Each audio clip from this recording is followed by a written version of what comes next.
제라늄 처음 입문하시는 초보님, 제라늄 안 죽이고 살리고 싶다면 꼭 이 방법으로 제라늄 분갈이 하세요. 특히 여름에는 꼭 이 방법으로 분갈이 해야 분양받은 제라늄 안 죽이고 살릴 수 있습니다. 여름에 무름병 걱정 없이 제라늄 분갈이 하는 방법을 속 시원하게 알려드릴게요. 제라늄은 저온성 식물입니다. 제라늄 키우기 좋은 적정한 온도가 20도에서 25도입니다. 여름철 온도가 30도 이상 되면 제라늄은 성장을 멈추고 휴면기에 들어갑니다. 휴면기란 식물이 환경 악화로 생장 기능을 활발하게 하지 못하고 발육을 정지하는 기간을 말합니다. 여름철에는 분갈이도 하지 말고 순짓기, 순따기도 안 하는 것이 좋습니다. 분갈이 하면서 뿌리를 건드려 상처가 나면 습도가 높은 날에 뿌리는 그 상처난 부위에서 녹아내려서 무름병이 발생할 수 있습니다. 그래서 여름철 온도가 30도 이상 되면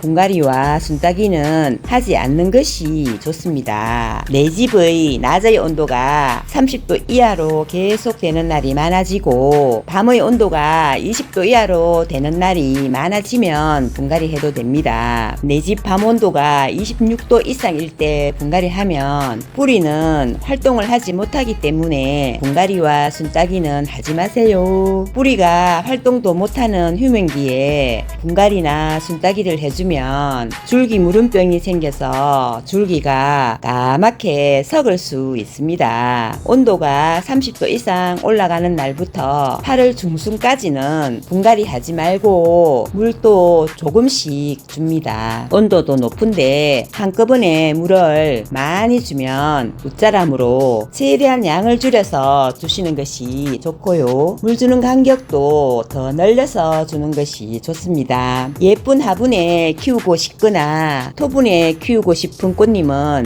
여름에 분갈이를 해야 된다면 뿌리를 건드리지 말고 연탄갈이 방법으로 하세요. 화분갈이라고 하는 것이 더 맞을 수도 있어요. 연탄갈이 방법은 화분 사이즈가 8cm면 10cm에 해주고 10cm면 12cm에 해주면 됩니다. 연탄갈이 방법으로 하는 제라늄 분갈이 방법을 알려드릴게요. 분갈이 할 때는 화분 안에 흙이 전부 마른 상태에서 합니다. 흙이 젖어 있을 때는 뿌리도 젖어 있어서 분갈이 하면서 뿌리를 건드려서 뿌리가 끊어질 수 있어요. 뿌리가 끊어지면 여름에는 끊어진 뿌리로 세균이 발생하여 무름병 올 수도 있어요. 분갈이 화분에 흙을 조금 넣고 화분에 흙이 다 말랐으면 화분 밑을 살살 눌러주면 그대로 쏙 빠지니 분갈이 화분에 그대로 쏙 넣고 빈 공간은 흙을 더 채워주고 가장자리만 흙을 살짝이 눌러줍니다. 분갈이하고 물 주는 방법은 여러가지 분갈이 방법에 따라 흙 상태에 따라 다릅니다. 연탄갈이 방법으로 분갈이를 하였다면 여름철에 물 주는 방법은 물이 화분 밑으로 쪼로록 흘러나오도록만 줍니다. 봄, 가을에는 분갈이하고 화분 안의 흙이 전부 다 젖도록 물을 듬뿍 많이 주어도 됩니다. 겨울에는 온도가 많이 내려가는 날에 분갈이를 하였다면 역시 화분 밑으로 쪼로록 흘러나오도록만 줍니다. 온도가 많이 내려가서 기온차가 많은 날에도 줄기 무름이 오기 때문입니다. 여름철에 분갈이하고 물 주었다면 서늘하고 바람 잘 통하는 곳에 두고 거덕이 마르면 물을 주는데 화분 밑으로 쪼로록 흐르도록만 물을 줍니다. 여름철에는 온도도 높고 습도도 높아서 제라늄 몸체가 약해지고 비라늄이 되어가고 잘 자라지 않습니다. 여름철에 온도가 높을 때에 순따기나 분갈이를 해주면 안 되는 이유가 온도가 높을 경우에는 뿌리가 그 기능을 하지 못하기 때문입니다. 여름에 제라늄 택배 받으시면 일주일 정도는 내 집에서 안정을 취하는 것이 좋아요. 여름에 택배 받으면 햇볕도 있고 서늘하고 바람 잘 통하는 곳에 둡니다. 깜깜한 택배 박스에서 1일에서 2일은 있어야 되니 제라늄도 스트레스를 받아요. 그래서 제라늄 받자마자 분갈이를 하시는 것 것보다도 일주일 정도 내 집에서 적응한 뒤에 분갈이를 해주는 것이 좋아요. 제라 초보님이라면 제라늄 분갈이는 무조건 연탄갈이 방법으로 하시라고 말씀드리고 싶어요. 뿌리는 건드리지 말고 그대로 지름 11cm나 12cm 화분에 심어주면 되어요. 분갈이는 화분 흙이 말랐을 때 하면 좋고요. 제라늄 분갈이는 연탄갈이로 하는 것이 제일 안전한 것 같더라고요. 뿌리는 건드리지 말고 그대로 분갈이용 화분에 넣고 빈 공간에는 흙을 좀 더 채워주시면 되어요. 분갈이 흙은 상토를 쓰시든지 제라늄 분갈이 전용 흙으로 분갈이 해주시면 됩니다. 제라늄 흙도 여러 가지가 참 많이 있는 것 같아요. 저는 제라늄 초보 때부터 상토만 쭉 사용해 왔어요. 상토에 훈탄, 플라이트, 바이오차 등도 섞어서 사용해 보았지만 별다른 차이점은 없었어요. 상토 외에 다른 첨가물이 들어가는 만큼 잘 안 자라고 물을 더 자주 줘야 되니까 귀찮아서 상토 100%로 분갈이 해줍니다.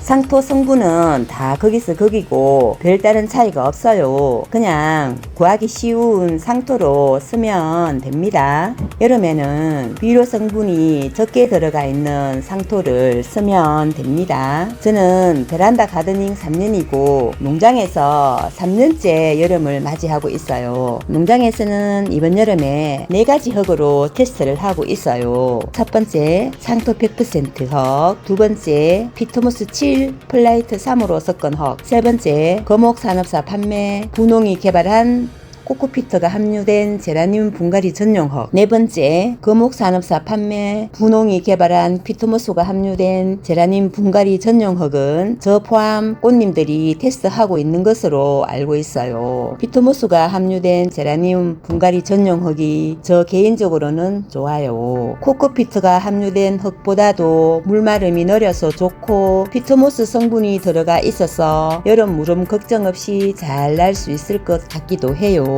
농장에서는 4가지 종류의 흙으로 테스트해보고 있는데요. 어떤 흙에서 여름나기를 잘 하는지 그 결과에 따라서 가을에 분갈이 할 흙을 선택하려고 해요. 이제 약 10일만 지나면 그 결과가 나올 거예요. 그럼 바로 그 흙을 주문해서 8월 20일경 전후로 해서 농장에 있는 모든 모주들을 분갈이 해야 됩니다. 저는 제라늄 초보 때 제라늄이 죽어 가니 내가 흙을 잘못 사용했나 라고 생각한 적이 있어요. 하지만 농장을 하면서 얻은 결론은 제라늄 무름병은 흙하고는 아무런 연관이 없고 온도 습도와 관련이 있다는 결론을 내렸어요. 물론 어떤 흙에서 무름병이 덜 오는 흙은 반드시 존재한다고 생각은 해요. 하지만 무름병이 덜 오는 흙도 고온다습한 환경에서는 어쩔 수가 없더라고요. 제라늄 분갈이도 1년에 2번 본가을로 하시는 분도 계시더라고요. 저는 귀찮아서 1년에 1번 가을에 분갈이 합니다. 1년에 1번 분갈이 할 거면 가을에 할 것을 추천드려요. 가을에 분갈이 하면 상토 안에 들어있는 비료기도 여름 되면 다 빠져 있을 거고요. 상토의 성분들이 여름 오기 전에 다 빠져나갔기 때문에 여름 휴면기에 딱 맞는 거름기 없는 그런 흙이 되어 있을 가능성이 높기 때문입니다. 여름은 제라늄이 휴면기라서 잘 자라지 않는데 잘 자라도록 도와주는 성분이 흙에 포함되어 있는 것은 좋지 않다고 봐요. 물만 주어도 잘 자라는 제라늄이니까 너무 키우기 쉬운데 문제는 여름이잖아요. 여름에는 무조건 서늘하게 해주고 물량을 줄이는 것이 정답인 것 같아요. 가을에 분갈이를 시작하는 시기는 온도가 30도 이하로 내려갈 때 분갈이를 합니다. 농장에서는 분갈이 해야 되는 모주의 양이 많아서 말복 지나면 바로 분갈이를 하려고 합니다. 가을 되면 꽃님들도 분갈이 해야 되잖아요. 제라늄 분갈이 하기 뿌리 다 틀고 흙 다 틀고 분갈이 하는 방법도 준비해 볼게요. 구독, 좋아요 꾹꾹 눌러주세요. 안녕!